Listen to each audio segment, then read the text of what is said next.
Channel DG पाठशाला।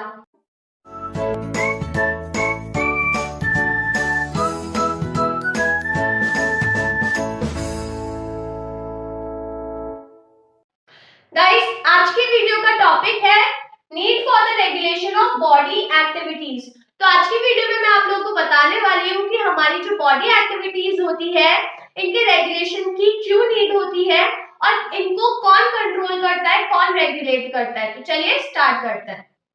Guys, जैसा कि आप लोग जानते हैं कि हमारी बॉडी में बहुत ज्यादा कॉम्प्लेक्स एक्टिविटीज होती हैं, तो हर एक एक्टिविटी का रेगुलेशन बहुत जरूरी होता है ताकि हर एक एक्टिविटी एक प्रॉपर टाइम पर हो सके और एक करेक्ट सीक्वेंस में हो सके। जैसे कि फॉर एग्जांपल हमारे स्टमक में गैस्ट्रिक जूस सिक्रीट होता है, लिवर में बाइल सिक्रीट होता है और पैनक्रियाज में पैनक्रियाटिक जूस। और ये जो तीनों चीजें होती है ये डाइजेशन में हेल्प करते हैं। अब गाइस, ये जो तीनों चीजें हैं ये हमारे एलिमेंट्री कैनाल में कब पोर होते हैं? जब फूड आता है। जब फूड नहीं आ रहा तब ये एलिमेंट्री कैनाल में नहीं आते हैं, पर जब फूड आता है तब ये पोर होते हैं। तो एक प्रॉपर टाइम और एक प्रॉपर सीक्वेंस होता है। तो जितनी भी एक्टिविटीज होती है उनका रेगुलेशन बहुत जरूरी है। और ये जो एक्टिविटीज है इन्हें रेगुलेट कौन करता है? एक तो हमारा नर्वस सिस्टम करता है, बट कुछ एक्टिविटीज को सम एक्सटेंट तक जो हमारे हॉर्मोन्स होते हैं वो भी रेगुलेट करते हैं। अब हॉर्मोन्स क्या होते हैं? तो गाइस, जो हॉर्मोन्स होते हैं उनको केमिकल मैसेंजर्स या फिर केमिकल रेगुलेटर्स कहा जाता है, जो कि एक स्पेसिफिक ग्लैंड से सिक्रीट होते हैं और एक स्पेसिफिक टारगेट ऑर्गन या सेल तक जाते हैं और वहां पे अपना एक्शन परफॉर्म करते हैं। तो जो भी हमारी बॉडी एक्टिविटीज होती है उसको एक तो हमारा नर्वस सिस्टम कंट्रोल करता है और दूसरा हमारे जो हॉर्मोन्स होते हैं वो कंट्रोल करता है। क्लियर? तो गाइस देखिए, हॉर्मोन्स क्या होते हैं? Hormones is a secretion from some glandular part of the body which pour directly into the blood and which act on the target organ or cell। जो hormones होते हैं वो secretion होते हैं कहाँ के? Some glandular parts of the body, मतलब हमारे बॉडी में कुछ ग्लैंड्स प्रेजेंट होते हैं। तो वो जो ग्लैंड्स होते हैं वो इन हार्मोन्स को सिक्रीट करते हैं और ये जो हार्मोन्स होते हैं ये डायरेक्टली ब्लड में आ जाते हैं और ब्लड के थ्रू ही पूरी बॉडी में ट्रैवल करते हैं और जहां पर इन्हें जाना होता है एक स्पेसिफिक टारगेट ऑर्गन और सेल तक ये जाते हैं और वहां पे अपना एक्शन परफॉर्म करते हैं। मतलब जो स्पेसिफिक एक हार्मोन है वो एक स्पेसिफिक टारगेट ऑर्गन और सेल तक जाता है और वहां पे अपना फंक्शन परफॉर्म करता है। क्लियर? तो गाइस, ये जो हार्मोन की डिफाइन है ये इंपॉर्टेंट है, हार्मोन की डिफाइन पूछी जाती है। क्लियर? अब गाइस, हमारी बॉडी में जो एक्टिविटीज हो रही हैं उसको दो चीजें कंट्रोल करती है। एक होता है हमारा हार्मोनल कंट्रोल और दूसरा होता है हमारा नर्वस कंट्रोल। अब दोनों में क्या डिफरेंस होता है? तो गाइस देखिए, हार्मोनल कंट्रोल जो होता है ये स्लो होता है, मतलब जो हार्मोन्स एक्ट करते हैं वो स्लोली करते हैं, तो स्लो प्रोसेस होता है ये। बट जो नर्वस कंट्रोल होता है ये रैपिड होता है, एक इमीडिएट एक्शन होता है इसमें, है ना। देन नेक्स्ट है जो हार्मोनल कंट्रोल होता है, जो हार्मोन्स होते हैं वो ट्रांसमिट होते हैं ब्लड के थ्रू। ब्लड में हार्मोन्स आ जाते हैं और देन ब्लड ही हमारी पूरी बॉडी में उन हार्मोन्स को ट्रांसमिट करवाता है और जहां पे हार्मोन को जाना होता है वहां पर लेकर जाता है। बट जो नर्वस कंट्रोल होता है, जो इम्पल्स होते हैं वो ट्रांसमिट होते हैं नर्व फाइबर्स के थ्रू। नर्व फाइबर्स क्या होते हैं? एक्सॉन्स, जो न्यूरॉन्स होते हैं उनके एक्सॉन्स वाला पार्ट होता है तो उनके थ्रू ट्रांसमिट होते हैं। देन हार्मोनल कंट्रोल में अफेक्ट्स डिफरेंट ऑर्गन्स। जो हार्मोनल कंट्रोल होता है ये अफेक्ट करता है डिफरेंट ऑर्गन्स को, बट जो नर्वस कंट्रोल होता है it affect only particular muscle और ग्लैंड। एक पर्टिकुलर मसल या फिर ग्लैंड को अफेक्ट करता है। जैसे कोई एक्शन हो रहा है तो या तो वो मसल पे एक्ट करेगा या फिर वो ग्लैंड पर एक्ट करेगा, है ना। देन जो हार्मोनल कंट्रोल होता है ये इसका जो इफेक्ट होता है वो लॉन्ग लास्टिंग होता है, लंबा चलता है। बट जो नर्वस कंट्रोल का इफेक्ट होता है वो शॉर्ट लिव्ड होता है, मतलब हाँ बहुत जल्दी हो जाता है, with in a second affect हो जाता है। जैसे फॉर एग्जांपल अगर मैंने किसी गर्म चीज को टच करा तो मैं एकदम अपना हाथ हटा लूंगी तो एकदम से वो अफेक्ट हो गया, तो शॉर्ट लिव्ड होता है। बट जो हार्मोनल कंट्रोल होता है इसका जो इफेक्ट होता है वो लॉन्ग लास्टिंग चलता है, लंबा चलता है थोड़ा, है ना। देन हार्मोनल कंट्रोल जो होता है ये अफेक्ट करता है हमारी ग्रोथ को, मतलब जो हॉर्मोन्स होते हैं वो हमारी ग्रोथ को अफेक्ट करते हैं, बट जो नर्वस कंट्रोल होता है वो हमारी ग्रोथ को अफेक्ट नहीं करता है। क्लियर? एंड लास्ट है जो हार्मोनल कंट्रोल होता है, ये रेगुलेट करता है मेटाबॉलिज्म।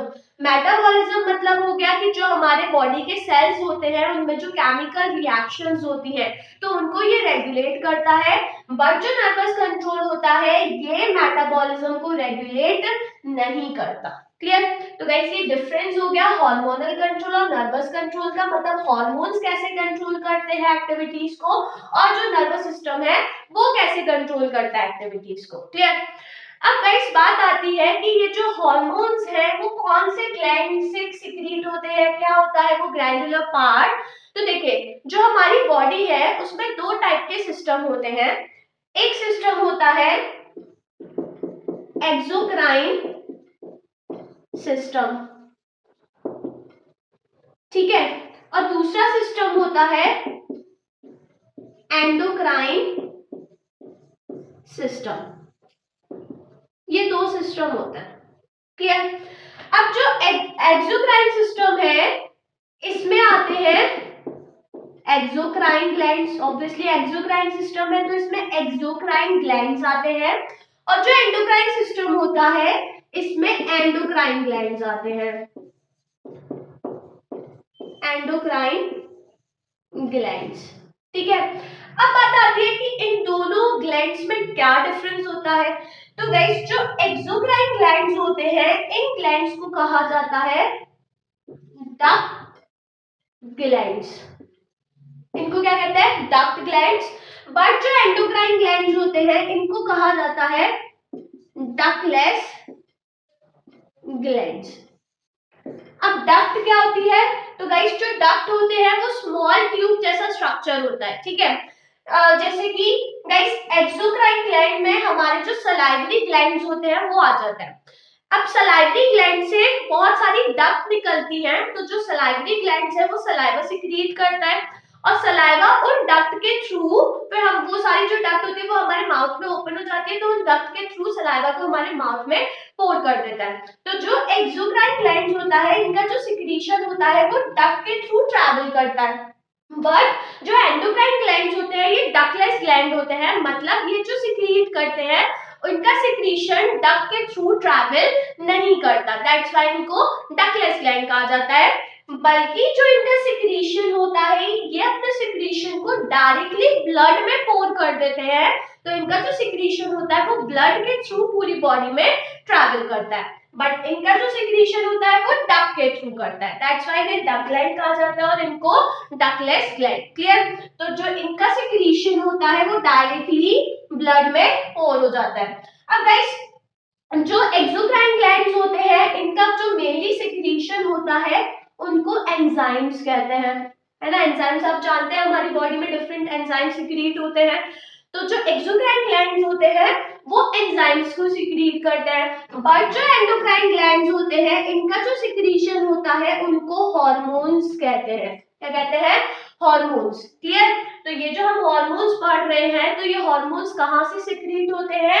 एंडोक्राइन ग्लैंड से, मतलब मोस्टली हार्मोन्स एंडोक्राइन ग्लैंड से सिक्रीट होते हैं। ऐसा नहीं कह सकते हम कि सारे हार्मोन्स होते हैं, बट जो मोस्टली हार्मोन्स होते हैं वो एंडोक्राइन ग्लैंड से सिक्रीट होते हैं, और ये जो एंडोक्राइन ग्लैंड्स होते हैं ये जब हार्मोन को सिक्रीट करते हैं तो डायरेक्टली ये ब्लड में पोर कर देते हैं, क्योंकि ये डक्टलेस ग्लैंड है, कोई डक्ट तो निकल नहीं रही है, तो डायरेक्टली ये सिक्रीशन हार्मोन्स को ब्लड में पोर कर देते हैं, और ब्लड के थ्रू जो हार्मोन्स होता है वो पूरी बॉडी में जाता है, और जहां पे इसको जाना होता है पर्टिकुलर टारगेट ऑर्गन या सेल तक जाना होता है वहां पर ये जाता है और वहां पे अपना एक्शन परफॉर्म करता है। क्लियर? तो गाइस ये क्वेश्चन पूछा जाता है क्योंकि आपके में एंडोक्राइन ग्लैंड्स के बारे में है, एक्सोक्राइन ग्लैंड नहीं है, तो क्वेश्चन पूछा जाता है कि एंडोक्राइन ग्लैंड्स को डक्टलेस ग्लैंड क्यों कहा जाता है, क्योंकि इनका ये जो सिक्रीशन होता है ये डक्ट के थ्रू ट्रैवल नहीं करता, बल्कि ये अपने सिक्रीशन को डायरेक्टली ब्लड में पोर कर देते हैं और ब्लड के थ्रू ही वो ट्रैवल करता है बॉडी में। क्लियर? तो ये चीज याद रखिएगा। तो गाइस ये होगी हार्मोन की डिफाइन डिफरेंस हो गया hormonal control and nervous control में, साथ में एंडोक्राइन सिस्टम और एक्सोक्राइन सिस्टम में डिफरेंस हो गया कि क्या होते हैं, कौन से ग्लैंड्स आते हैं और क्या सिक्रीशन होता है इनका। क्लियर? तो याद रखिएगा एक्सोक्राइन ग्लैंड को डक्ट ग्लैंड्स कहा जाता है, एंडोक्राइन को डक्टलेस ग्लैंड कहा जाता है। ठीक है, तो गाइस इसको नोट कर लीजिए।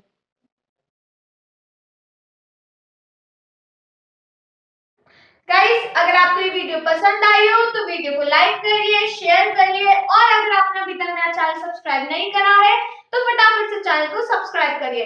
तो अब मैं आपसे मिलती हूँ मेरी अपकमिंग वीडियो में एक नए टॉपिक के साथ। सो तब तक के लिए बाय बाय।